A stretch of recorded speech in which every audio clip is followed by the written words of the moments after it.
மோதுவதற்கு தயாராகும் பாஜக இந்தியா கூட்டணி. முதல் பெரிய மோதல் தேர்தலுக்கு பின்பு இதுதான் என்பதை நாம் புரிந்து கொள்ள வேண்டும். நாடாளுமன்ற மக்களவையில் சக்தி வாய்ந்த பதவி எது தெரியுமா? அங்கே பிரதமர் அமர்ந்திருந்தால் கூட நாடாளுமன்ற மக்களவை என்று வந்துவிட்டால் சபாநாயகர் சக்தி வாய்ந்தவராக பார்க்கப்படுகிறார். தெலுங்கு தேசம் கட்சி மற்றும் நிதிஷ்குமாருடைய கட்சியின் கூட்டணியில தான் பாஜகவின் ஆட்சி நடைபெறுகிறது. காரணம், பாஜகவிற்கு தனி பெரும்பான்மை கிடையாது, இது கூட்டணி ஆட்சி. அப்படி இருக்கும்போது தெலுங்கு தேசம் கட்சி முதல்ல என்ன பிளான் பண்ணாங்க அப்படின்னு சொல்லி செய்தி வந்ததுன்னா, எப்படியாவது இந்த சபாநாயகர் பதவியை நாம வாங்கிடணும். ஏன் அப்படின்னா, கட்சியை ஒருவேளை உடைச்சி கட்சி எம்பிக்கெல்லாம் பாஜகவிற்கு தாவி விட்டாலும் நம்மால சபாநாயகராக இருந்தால் நாம் அங்கே சரி கட்டி விடலாம், நமக்கு அது அதிகாரம் மிக்க பதவியாக இருக்கும் என்று தெலுங்கு தேசம் கட்சியினர் சபாநாயகர் பதவி எங்களுக்கு கொடுத்துருங்க அப்படின்னு சொல்லி கேட்பதாக முதல்ல செய்திகள்லாம் வந்தாலும் தெலுங்கு தேசம் கட்சிக்கு டாட்டா காட்டி வைத்தது பாஜக. பாஜகவை சேர்ந்த ஒருவரே சபாநாயகராக அதிக சாத்தியக்கூறு இருக்கிறது. யார் சபாநாயகராக அதிக வாய்ப்பு இருக்கிறது அப்படின்னு சொல்லி கேட்டிங்கன்னா, பாஜக சார்பாக திரு ஓம் பிர்லா அவர்களை களத்தில் நிறுத்துகிறார்கள்.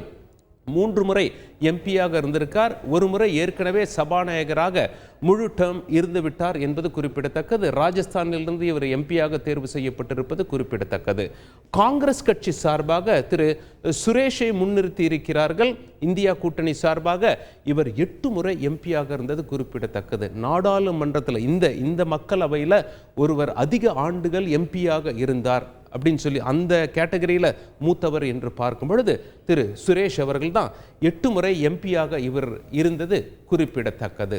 சரி, முதல் பேச்சுவார்த்தை, இரண்டாம் பேச்சுவார்த்தை. முதல்ல பாஜக கூட்டணி தரப்பில் இந்தியா கூட்டணி, அதாவது எதிர்கட்சியும் சேர்த்து தாங்க பேசினாங்க. நீங்கள் வாங்க, நம்ம எல்லாரும் ஒன்று சேர்ந்து சபாநாயகர் தேர்வு பண்ணலாம் அப்படின்னு சொல்லி.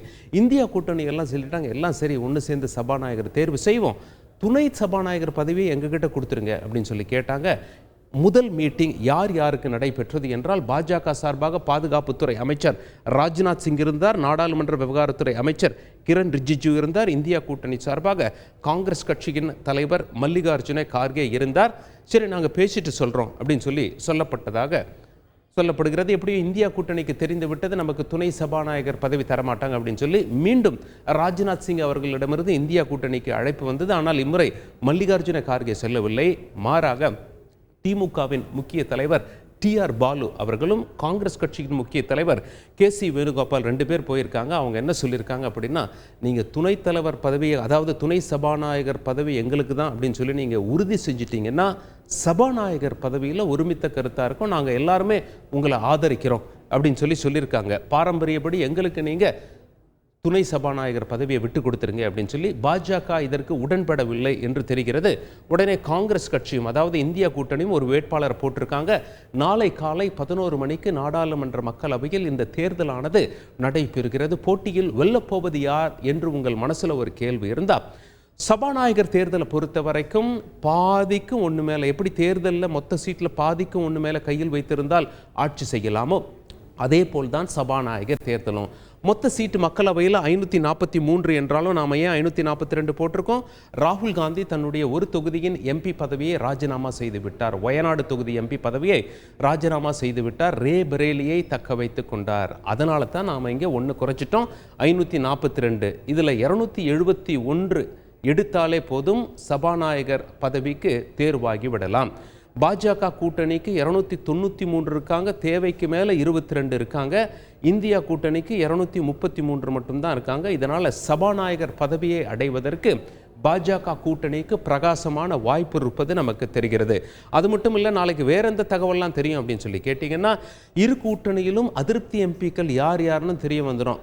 பார்லிமெண்ட்டில் அதை நாடாளுமன்றத்தில் சொல்லுவாங்க கிராஸ் ஓட்டிங் என்று.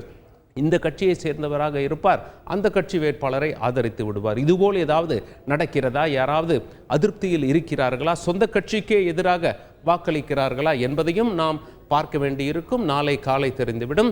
துணை சபாநாயகர் பதவி யாருக்கு என்று கேள்வி எழுந்துள்ளது. இந்தியா கூட்டணி அந்த பதவியை அடைய மும்முரமாக இருக்கிறது. இது பற்றிய தேர்தல் இன்னும் அறிவிக்கவில்லை. முதல்ல சபாநாயகர் தேர்தல் முடிந்த பிறகுதான் அறிவிக்கப்படும்.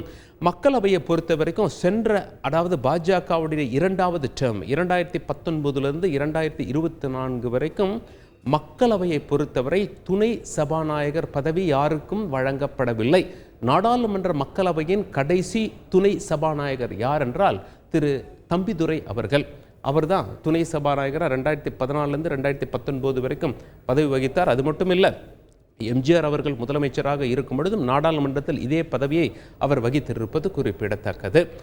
மம்தா பானர்ஜி காங்கிரஸ் அவர்களுடைய உறவு எப்படி இருக்கிறது என்று கேட்டிங்கன்னா, கொஞ்சம் பிரச்சனையாக முன்னாடி இருந்தது இல்லையா தேர்தல் நேரத்தில். இருப்பினும் முடிவுக்கு பிறகு மம்தா பானர்ஜி என்ன சொல்லிட்டாங்க, இந்தியா கூட்டணியை உருவாக்குனதே நானும் அதில் ஒரு அங்கம் என்று. ஆனால் இந்த முறை திரிணாமுல் கட்சிக்காரர்கள் என்ன சொல்லிவிட்டார்கள், எங்ககிட்ட ஒரு வார்த்தை கேட்காமலே கேண்டிடேட்டை இவங்களே அனௌன்ஸ் பண்ணிட்டாங்க, இந்தியா கூட்டணி எங்களுடைய கட்சி தலைவர்கள்ட்ட கேட்டு நாங்கள் செயல்படுவோம் அப்படின்னு சொல்லி முதல்ல சொல்லியிருந்தாலும், ராகுல் காந்தியும் திரிணாமுல் காங்கிரஸ் கட்சியின் மிக முக்கிய தலைவராக நம்பர் 2ஆக பார்க்கப்படுகின்ற அபிஷேக் பானர்ஜியும் ஒன்றாக பேசிக்கொண்டார்கள்.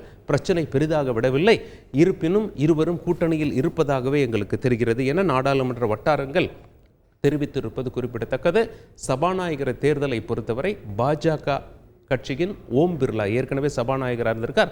அவரே தேர்வாவதற்கு அதிக வாய்ப்பு இருக்கிறது என்று நமக்கு தெரிகிறது. துணை சபாநாயகர் தேர்தலை நாம் உற்று பார்க்க வேண்டி இருக்கும். செய்திகளை உடனுக்குடன் தெரிந்து கொள்ள உடனே சப்ஸ்கிரைப் பண்ணுங்க.